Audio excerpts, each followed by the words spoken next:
Hello and welcome.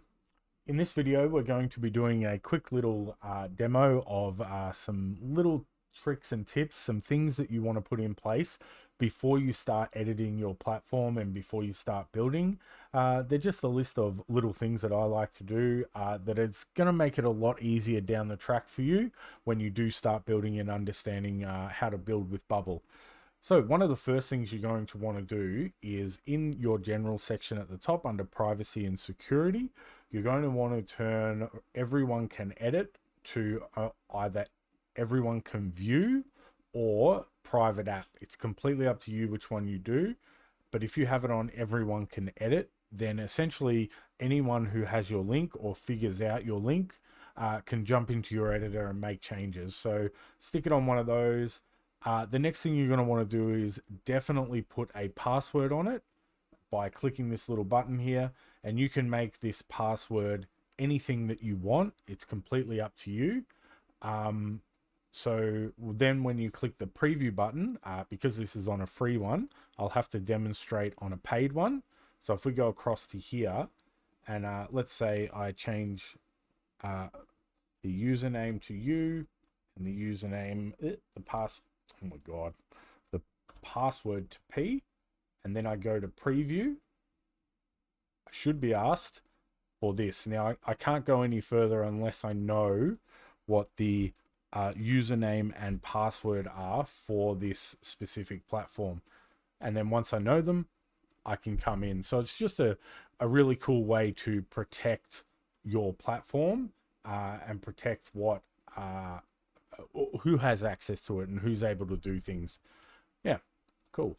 All right. Next thing, scrolling down on that page, the next thing you're going to want to do is come down to this expose the options to add an ID attribute to HTML elements.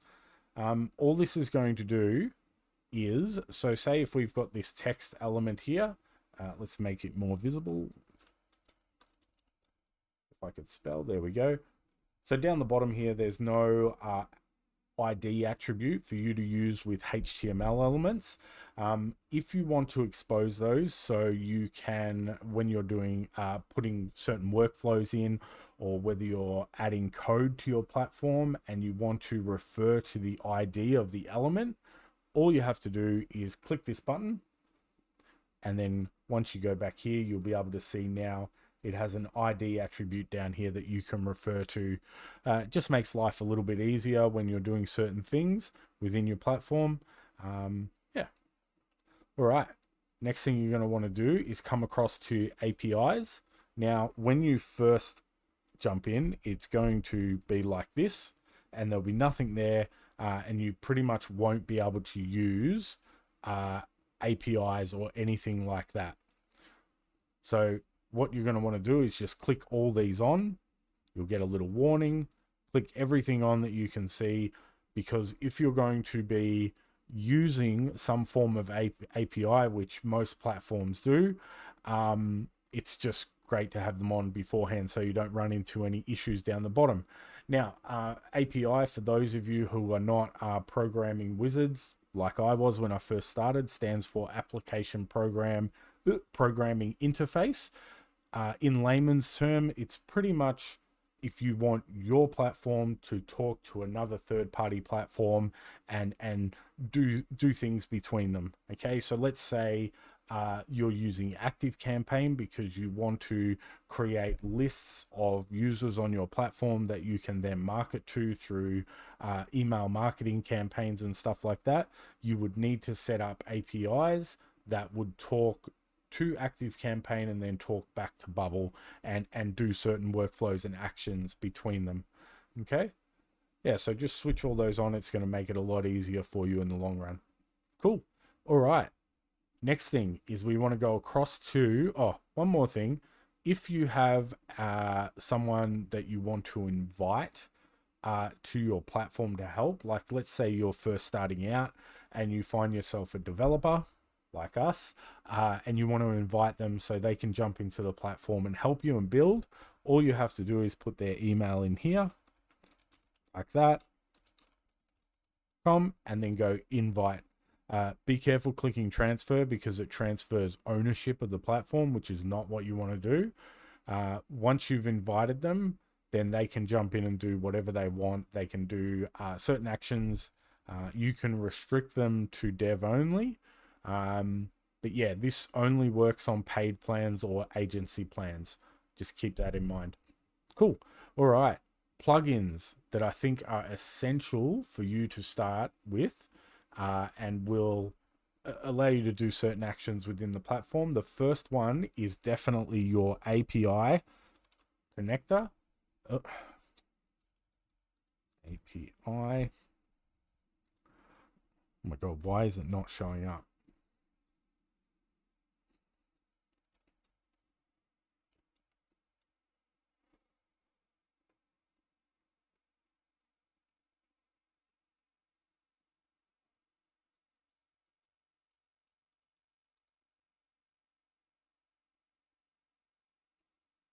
My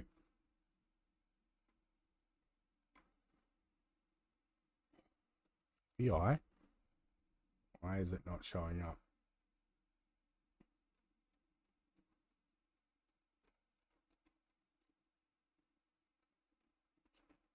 Maybe Bubble has removed it on me.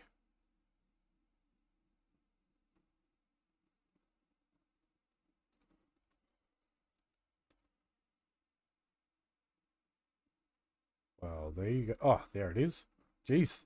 I don't know why that was not showing up, but this is the one here that you want to install straight away.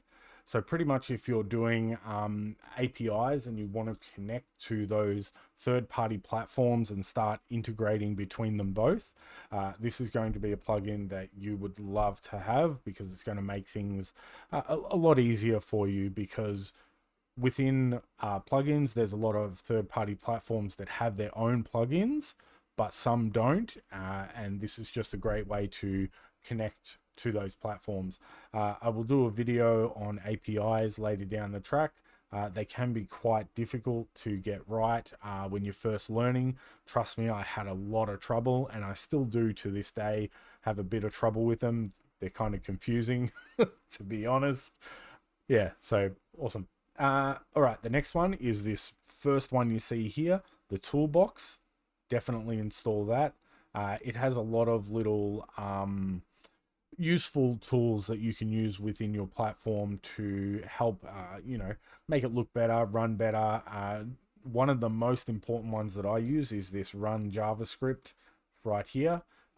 It's awesome for say if you have a workflow that someone clicks on a link and you want to open a different tab, it's awesome for that, and many other uses that you can use when you've got this downloaded.